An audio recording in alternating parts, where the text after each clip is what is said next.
Muito bem-vindos à sala de Fernando Ferreira.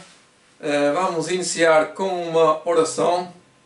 Pedi aos irmãos que se curvassem, que se predispusesse a estar em oração, num espírito de oração, nestes minutos que se seguem.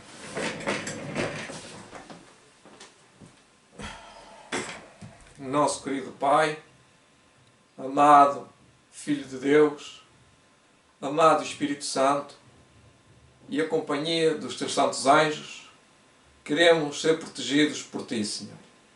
Envia-nos o teu poder, através do teu Santo Espírito Santo, para que nos possa guiar, entusiasmar e fazer em nós uma obra de transformação, uma obra de preparação para a crise final. Vamos estudar um pouco da história, um pedaço bem grande da história. Teremos alguns minutos aqui contigo, Senhor. Por isso, abençoa os participantes, Senhor. Abençoa aqueles que estão no Facebook, no YouTube, no Zoom e em todos os canais que conseguirem apanhar este vídeo. Tudo te pedimos e rogamos no nome santo de Jesus Cristo, o nosso amado e único Salvador. Amém. Desde já agradeço a vossa presença neste vídeo. É um direto também ali para o Facebook. Temos duas pessoas ainda no Facebook. Podem se apresentar, os nomes, de onde são.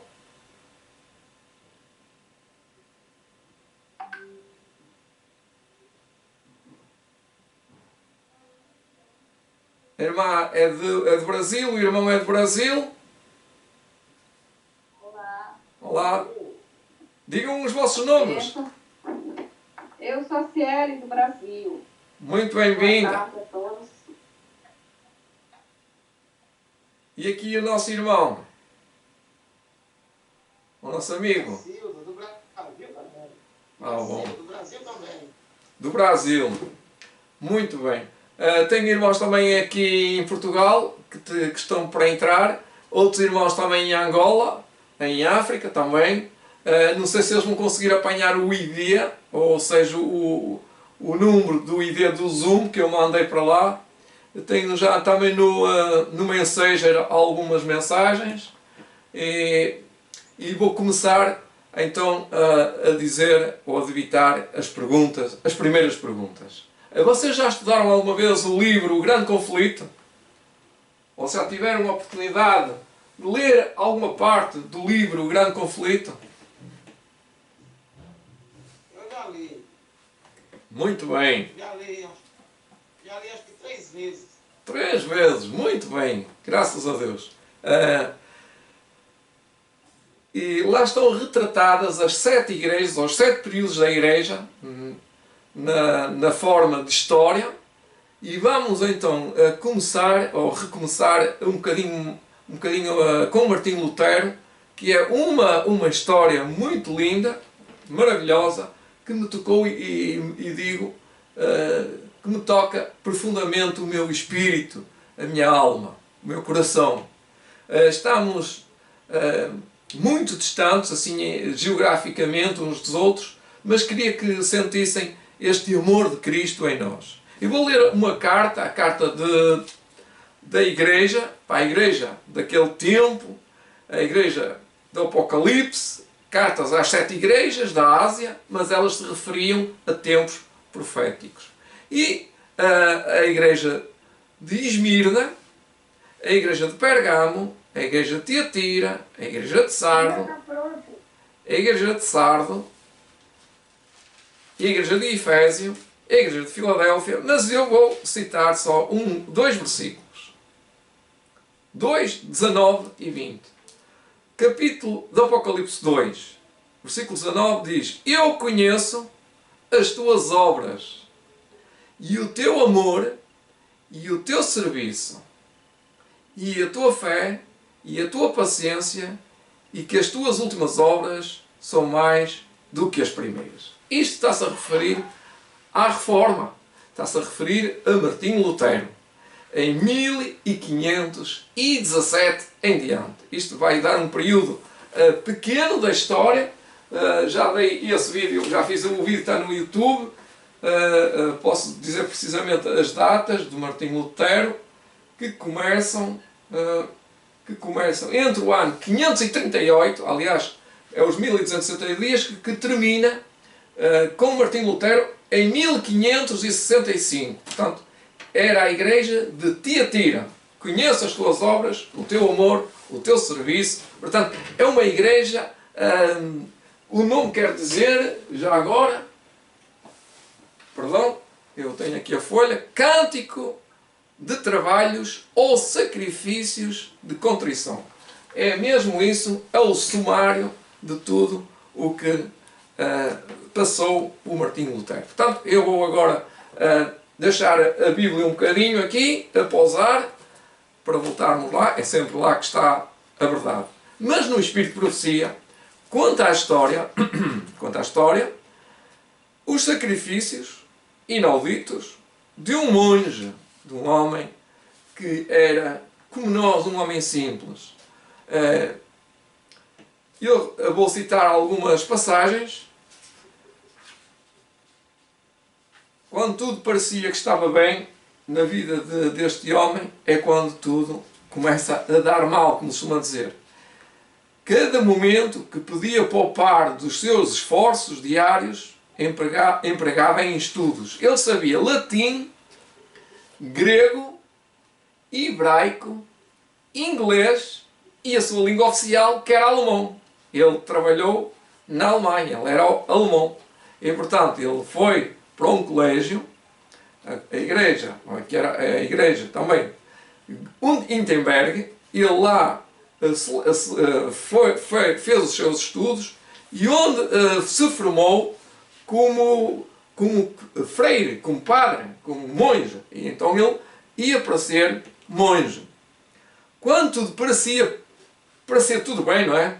Deus providenciou-lhe um amigo auxiliador. Eu já estou a ler, porque ele passou alguma dificuldade. Eu vou voltar atrás, se me dão licença, para compreendermos a situação. Um dia, ao examinar os livros da biblioteca da universidade, Lutero depara-se com uma Bíblia em latim. Portanto, ele sabe latim, ele vai ler em latim. Jamais via tal livro. Para ele era uma coisa que não existia. Jamais vira tal livro. Ignorava mesmo a sua existência. Tinha ouvido porções do Evangelho e epístolas que eram lidas ao público nos cultos, mas isso era em latim. E ele percebia. E supunha que isso fosse toda a Bíblia. Agora, pela primeira vez, via toda a palavra de Deus como um misto de reverência e admiração. Folheava as páginas sagradas com um pulso acelerado e o coração palpitante. Lia por si mesmo cada página. Parando uma vez ou outra para exclamar: "Ah, se Deus me permitisse possuir tal livro!" Um sincero desejo de se libertar do pecado e achar paz com Deus levou-o afinal a entrar para a clausura e de voltar-se à vida monástica. Cada momento que podia poupar dos seus deveres diários empregava em estudos, furtando-se assim ao sono, resultando até em perda de saúde. E em tempo com as suas refeições, que eram escassas, deleitava-se acima de tudo no estudo da palavra de Deus. Então aqui encontra-se Martinho Lutero. Quando tudo lhe parecia perdido, Deus providenciou-lhe um amigo e auxiliador, o piedoso Setoptise. Abriu a palavra de Deus ao espírito de Lutero. Foi este senhor. Assim falou este mensageiro da misericórdia. As suas palavras causaram profunda impressão ao espírito de Lutero. Após tantos embates, com erros tão longamente acalentados, habilitou-se a aprender a verdade e a paz sobreveu-lhe a alma perturbada. Lutero foi ordenado sacerdote, sendo chamado ao claustro para o cargo de professor na Universidade de Wittenberg, onde ele tinha estudado. Lutero era ainda um verdadeiro filho da Igreja Papal e não pensava em ser qualquer outra coisa. Pela providência de Deus, foi levado a visitar Roma. E é aí que ele se encontra pela primeira vez e ele fica absorto e diz que é inacreditável, escreveu ele, que pecados e atrocidades são cometidas em Roma. Precisam ser vistos, ou vistas, e ouvidos, e ouvidas, para serem acreditadas. Ele não estava a acreditar, ele estava a escrever como é que pode ser isto. Por isto, costuma-se dizer que se há um inferno, Roma está construída sobre ele. Era a conclusão que ele tinha chegado no primeiro ano que ele visitou Roma. Daquele dia em diante, viu mais claramente do que nunca a verdade bíblica. Ou seja, o engano de confiar nas obras humanas para a salvação e a necessidade de constante fé nos méritos de Cristo. Os seus olhos tinham sido abertos para nunca mais se fecharem aos enganos do papado. Ao voltar as costas para Roma, desviou dela também o seu coração. E assim ele prosseguiu e fez a sua obra. Após o retorno de Roma, Lutero foi graduado doutor em teologia na Universidade de Wittenberg. Agora tinha a liberdade de se devotar como nunca antes às Escrituras. Não era mais um simples monge ou professor, mas uma autoridade ou um autorizado arauto da Bíblia. Declarou firmemente que os cristãos não deveriam receber outras doutrinas além das que se apoiassem nas autoridades das Sagradas Escrituras. Estas palavras feriam o próprio fundamento da supremacia papal. Continham o princípio vital da reforma. Acendeu-se em Wittenberg uma luz. Haja luz. É como Deus quis. Cujos raios se estenderiam até aos confins da terra, aumentando seu brilhante raio, ou seus brilhantes raios, até ao final dos tempos. E aqui estamos, neste período, chegando ao fim da igreja de Laodiceia, ao fim do mundo, ao fim do tempo, onde os raios de luz começaram, efetivamente, com este raiar, uma nova fase da reforma, ou a fase número 1 da reforma do protestantismo. A igreja de Roma mercadejava, fazia mercado, não é? Vendia, com a graça de Deus. As mesas dos cambistas, Mateus, capítulo 21, versículo 12. Estava colocado ao lado dos altares e o ar ressoava com os gritos de compradores e vendedores. Sob a alegação de levantar fundos para a construção da igreja de São Pedro em Roma, as indulgências pelo pecado eram publicamente postas à venda por autorização do Papa. Ao preço de crimes, seja construído um templo para a adoração a Deus e a pedra fundamental assentada como salário da iniquidade. No entanto, os próprios meios adotados para o engrandecimento de Roma provocaram o mais mortal dos golpes ao seu poder e grandeza.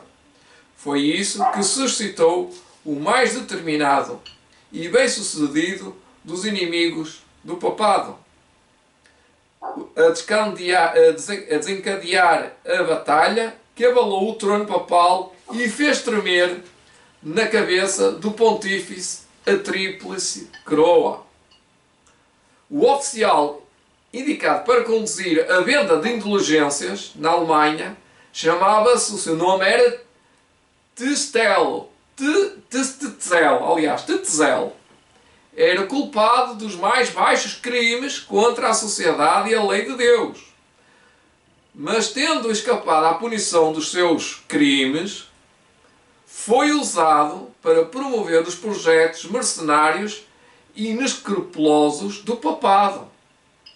Com grande audácia, repetia as mais aberrantes falsidades, relatando histórias maravilhosas do paraíso, para iludir um povo ignorante, crédulo e supersticioso.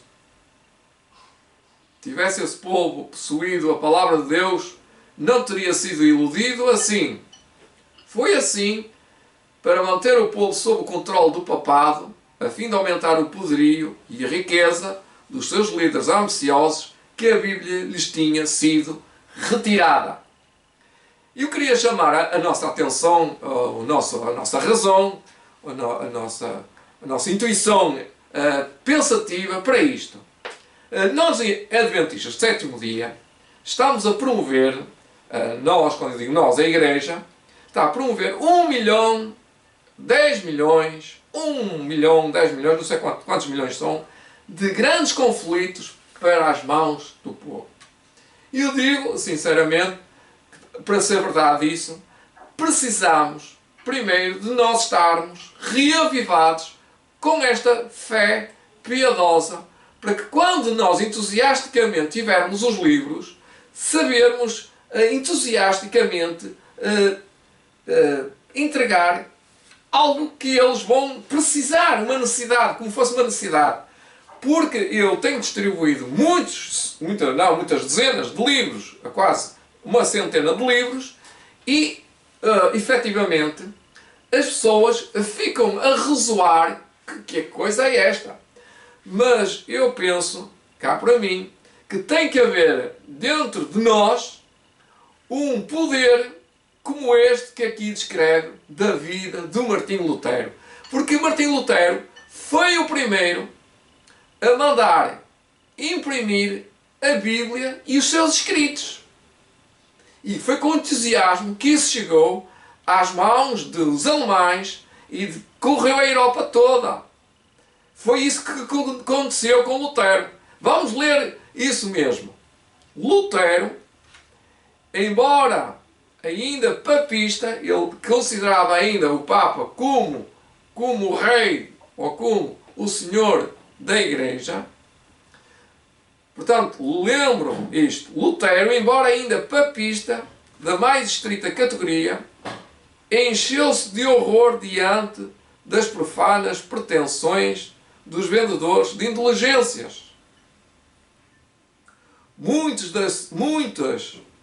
da sua própria congregação, da sua igreja, haviam comprado certificados de perdão e logo começaram a procurar os seus pastores, ou o seu pastor que ia ter com Martinho Lutero, confessando os seus inúmeros pecados e esperando a absolvição. Não porque fossem penitentes e desejassem reformar-se, mas apoiados nas indulgências. Lutero recusou-lhes a absolvição, porque ele ouvia confissões. Lutero recusou-lhes a absolvição e advertiu-os de que, a menos que se arrependessem e corrigissem as suas vidas, haveriam de perecer em seus pecados. Portanto, ele estava a começar a levar as coisas para outro caminho, não é? Ele era um monge, ainda era um confessor. Com grande perplexidade, voltaram a Tetzel. Lembra-se quem é Tetzel? O vendedor das indulgências. Queixando-se de que o seu confessor lhes recusou os certificados. Alguns corajosamente exigiam o seu dinheiro de volta. Corajosos. Estão a ver? Homens corajosos aqui, os primeiros. O frade encheu-se de ódio, este Tetzel, que eram os frades que vendiam as indulgências. Proferiu as mais terríveis maldições. Fez com que se acendesse fogueiras nas praças públicas e declarou que tinha tinha ordem do Papa para queimar os hereges que ousassem opor-se às suas santíssimas indulgências. Portanto, vemos aqui já um grande conflito entre Cristo e Satanás na pessoa destes homens. Lutero iniciou corajosamente o seu trabalho como campeão da verdade. A sua voz agora era ouvida do púlpito em sincera e solene advertência.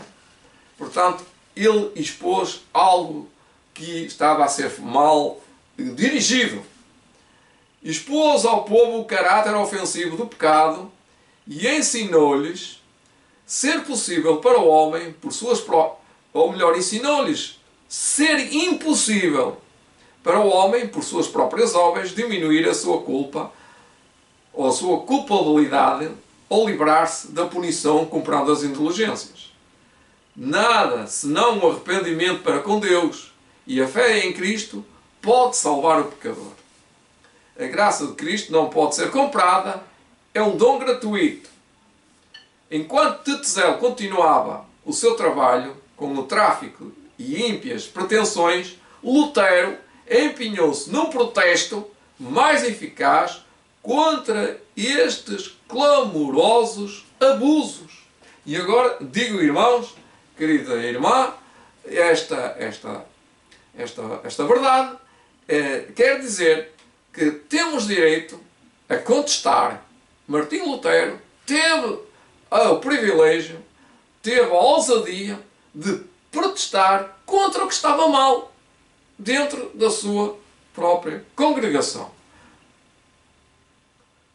Na véspera, Lutero, reunindo-se às multidões que para lá seguiam, fixou na porta da igreja um papel contendo as 99 teses, as 95 teses, aliás, são as 95 teses.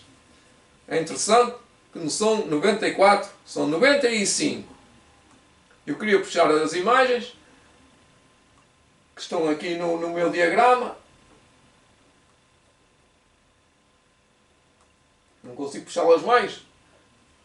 Elas estão muito pequeninas. Vou ver se consigo puxá-las mais para cima. Vou fazer um zoom. Copiar a imagem. Já a ponho aqui.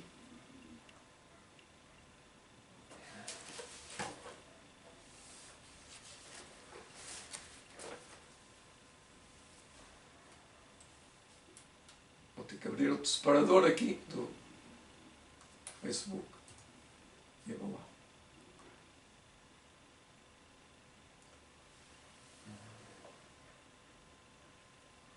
Aí que está. Neste Facebook que eu tenho aqui já consigo mexer aqui com uma imagem que queria vê-la em ponto maior. Aí vai ela aumentar. Ela vai aumentar ali. Aí está. Vou enviar para mim mesmo. Aí vai. Ouviram? Enviei para mim ali no Facebook. Tem aqui a mesma imagem. Então, descê-la. Copiá-la. Ela foi copiada.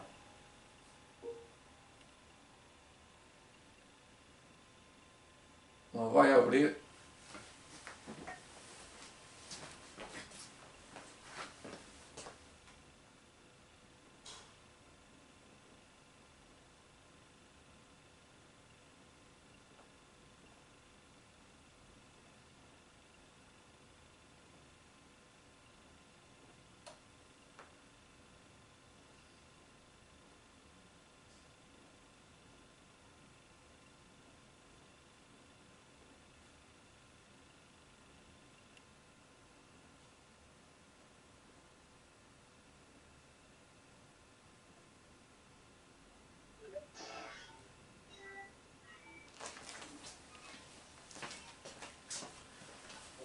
Oi, boa tarde, bem-vindo. Vamos continuar, estou a meio de um vídeo. Estou no YouTube e estou aqui no Facebook. Estou agora a lançar agora o Zoom também daqui a meia hora, está no Zoom. Viviane já entrou. Boa tarde, Viviane. Boa tarde, irmão. Do Brasil. Hoje estamos a comemorar o 15, não, o 15 não é, hoje é 31, dia 31 de outubro de 1517, foi fundamental para a Igreja mundial. Foi o começo da Reforma com Martinho Lutero. E aqui estamos neste período, precisamente há quase 500 anos, há mais de 500 anos, foi em 1517, estamos em 1522, portanto, mais 5 anos. Portanto, há 505 anos. As teses de Lutero provocaram discussão, mas ninguém ousou aceitar o desafio. Portanto, ele estava colocando as 95 teses lá em Wittenberg, na catedral. Podem falar, irmão, podem falar. Hello, let's go. Who's on the line? Hello? Tarde. Bem-vindos. Hello. How you doing? Portugal. Oh, bless God. Let's go. Angola. Olá, Angola. God is great. Good free. Viva a liberdade. Yeah. Bless God was goodness and mercy. He was a God and done forever. Ok. How you doing? I'm fine. I'm good. Glory to God. Hi. Yeah, we try to. I just wake up and I want to do one of the things outside here. This is the problem. This is what I'm living. Uau. Yeah. Ok. Muito bem. Alright, yeah. Bem-vindos, bem-vindos. Yeah, I will try to call you back when I just want to do something outside. You see, I want to clean the environment. I want to do one or two things outside. Ok. Very well. Very well. Em minha causa de reforma da protestante de Martinho Lutero. Okay. Eu que de Luke livro estou a estudá-lo. Eu não sei inglês ainda todo totalmente. Estou a falar em inglês para ele, mas eu não consigo falar tudo. Look me. Estou no YouTube. Yeah. I'm supposed to have a earpiece now, but I don't earpiece. I will not be able to hear very well. Ok. Next time when I call you, then I will use for earpiece. Then I will hear you very well. Oh, não percebo. I'm sorry. Thank you very much. Thank you very Ok. much. Very well. Very God much. bless you all. Very much. Amen. Tá, Thank continua. you. Boa viagem. Thank you. Thank you. Amen. Então, este príncipe nobre, Martinho Lutero, colocou 95 teses na porta de Wittenberg, ou Wittenberg com um W. Wittenberg, uma palavra alemã, mas parece inglesa.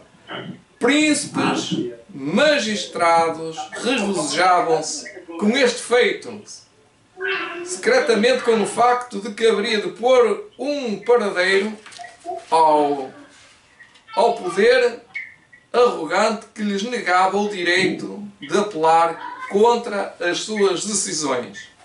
Mas as multidões amantes do pecado e supersticiosas ficaram aterrorizados quando os sofismas que aclamavam os seus meses foram varridos. O reformador teve que enfrentar implacáveis opositores.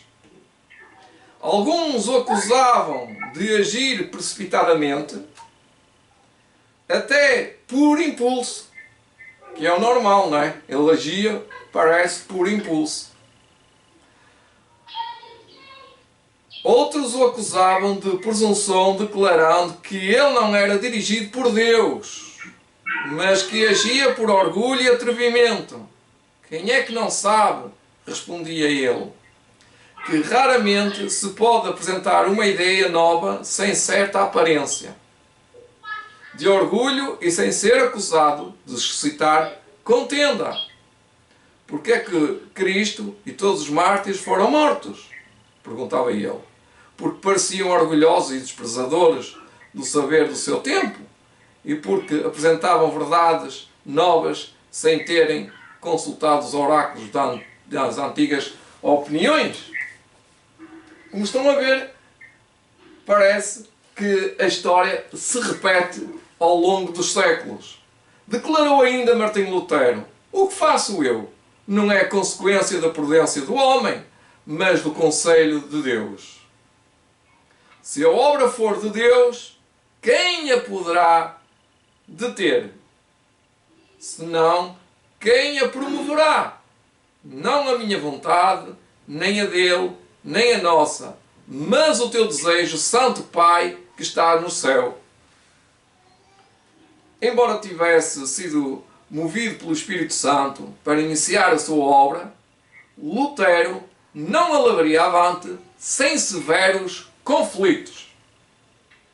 Mais adiante diz que muitos dignatários, tanto da Igreja como do Estado, estavam convictos da veracidade das suas teses, mas logo se convenceram de que a aceitação dessas teses implicaria grandes mudanças, eliminar a reforma, portanto ia eliminar a reforma, ou ia eliminar e reformar o povo, seria virtualmente minar a autoridade de Roma e impedir que milhares de torrentes fluísse para o seu tesouro. Portanto, aqui estamos com um grande líder religioso, Martim Lutero. Eu costumo dizer, há 5 grandes líderes religiosos a nível mundial. Primeiro, foi Moisés. Só depois, passado quase 2000 anos, vem Jesus Cristo, o maior dos reformadores da história. Portanto, pertence à classe dos reformadores, porque Jesus é o príncipe dos príncipes. E depois temos o apóstolo Paulo, também um grande reformador da Igreja, que ele veio alinhar, ou pôr em alinhamento a Igreja do Novo Testamento com o Antigo Testamento, veio pôr um nível, não é? Portanto, é um reformador. Depois tivemos a Idade Média, toda a Idade Média, sem reformadores. E aparece aqui nesta data, hoje, a 31 de outubro, precisamente, este homem, Martim Lutero, que é o ex-libris da Reforma. Portanto, Lutero termina a olhar para si mesmo apenas um homem a opor-se contra os maiores poderes da Terra. Portanto, ele é o quarto, falta o quinto. Ainda não chegamos ao quinto, vamos estudá-lo mais tarde. E talvez hoje ainda não vamos tirar tudo que temos sobre Martim Lutero. Mas se foi assim com Martim Lutero, o que será com o seguinte? Ou com o último? Porque ainda não veio a reforma, a última reforma, ou seja, o grande reavivamento com a reforma, para dentro da nossa Igreja. Mas foi ou não foi completamente abandonado ao desânimo? Foi. Martim Lutero foi completamente abandonado e ficou sozinho. Quando o apoio humano falhou, olhou somente para Deus e aprendeu que se podia reclinar em perfeita segurança daquele braço todo-poderoso. Irmãos, quantas vezes eu tenho pensado em desistir de pregar porque é fútil quando todos estão a pregar coisas que não têm nada a ver com a pregação. Eu tenho assistido a algumas coisas que não gosto. Prefiro, às vezes, nem assistir. Mas eu preciso de dizer a este meu povo que precisa de se ajoelhar, que precisa se rever na reforma, precisa ver na sua história aonde é que ele foi falhar ou foi copiar os ensinos que tem. Porque Martim Lutero não é o fim, é o começo. Então perdemos muito tempo, nós perdemos muito tempo em 1844, em 1888, e estamos em 2019, por exemplo, e perdemos 2 anos que não fizemos nada. Perdemos 2 anos de oportunidades. O alinhamento que nós estamos a ter aqui é que falta uma grande obra cabal de homens e mulheres, na sua humildade, que Deus pode usar. Eu não espero grandes homens com grande dinheiro, com grande saúde, com grande saber. Deus não vai precisar desses homens. Eu não tenho o 12º ano, eu não sou pastor, eu não sou universitário, eu sou um colegial de casa. Há um amigo da Reforma, Lutero, escreveu: não podemos alcançar a compreensão das Escrituras pelo facto, ou pela nossa força, pelo nosso intelecto. Portanto, o teu primeiro dever é começar pela oração. Roga ao Senhor que te conceda, em sua grande misericórdia, o verdadeiro entendimento da sua palavra. Quando os inimigos apelaram para o costume e a tradição, ou para as afirmações da autoridade do Papa, Lutero enfrentava-os com a Bíblia e como ela somente. Aqui está um princípio do protestantismo. Ali ele estava argumentando que não podiam eles contestar mais com Martinho Lutero. Por essa razão, os escravos do formalismo e superstição clamaram pelo seu sangue, assim como os judeus haviam clamado pelo sangue de Jesus Cristo. Diziam: ele é um herege de Jesus Cristo, ele era um herege para os judeus. Gritaram os fanáticos romanos. É alta traição à Igreja permitir que tão horrível herege viva uma hora, arme-se imediatamente para ele a forca. Foi o que disseram também de Martinho Lutero. Mas Lutero não caiu vítima dessas fúrias, ou dessa fúria. Deus tinha um trabalho para ser executado por ele e anjos dos céus foram enviados para o proteger. Eu podia contar aqui experiências maravilhosas de anjos, que realmente isso é verdade. Muitos, entretanto, que haviam recebido de Lutero a preciosa luz, tornaram-se objetos da ira de Satanás e, em nome da verdade, sofreram destemidamente a tortura e a morte. Ora, vejam só esta coisa aqui, como é que é dizer, que culpa tiveram eles, não é? Martinho Lutero foi defendido por irmãos que não tinham nada a ver com Martinho Lutero, mas que defenderam Martinho Lutero e morreram por ele. É o que diz aqui, não é? Muitos, entretanto, que haviam recebido de Lutero uma preciosa luz, tornaram-se objetos da ira de Satanás e, em nome da verdade, sofreram destemidamente a tortura e a morte. Os ensinamentos de Lutero atraíam a atenção dos espíritos pensantes de toda a Alemanha. Portanto, é uma grande cidade, é um grande país. Dos seus sermões e escritos partiam raios de luz. Mais adiante diz: e esse interesse generalizado despertou ainda mais os temores das autoridades papais. Lutero foi chamado a Roma a fim de responder pela acusação de heresia. A ordem encheu de terror os seus amigos. Sabiam muito bem o perigo que o ameaçava naquela cidade corrupta, já embriagada com o sangue dos mártires de Jesus em Roma. Portanto, ele ia ser chamado a Roma. Protestaram contra a sua ida a Roma, solicitado que ele fosse interrogado na Alemanha. A solicitação foi atendida e o legado do papado foi apontado para ouvir o seu caso. Portanto, ele foi, resumidamente, não foi carcerado, ele foi chamado à presença das cortes da Alemanha para responder pela sua fé. E, além disso, o Papa determinou ao seu legado a autoridade para desarraigar a pestifera, ou a peste dele, não é? A pestifera heresia que, em execução do imperador, excomungasse a todos de qualquer dignidade da Igreja ou Estado que negligenciassem capturar Lutero. Portanto, o Papa pôs tudo a trabalhar para ele. Estava a fazer o trabalho dele, não é?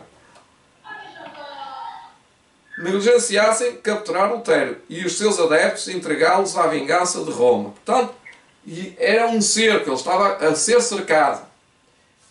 Evidencia-se aqui o verdadeiro espírito do papado, o seu trabalho que tem estado parado. Eles têm estado paradinhos, não é? Estão à espera de uma oportunidade, como costuma dizer. Nenhum traço do princípio cristão, ou mesmo de justiça comum, pode-se ver em todo o documento, que era o documento de chamada para ele ir à presença das cortes.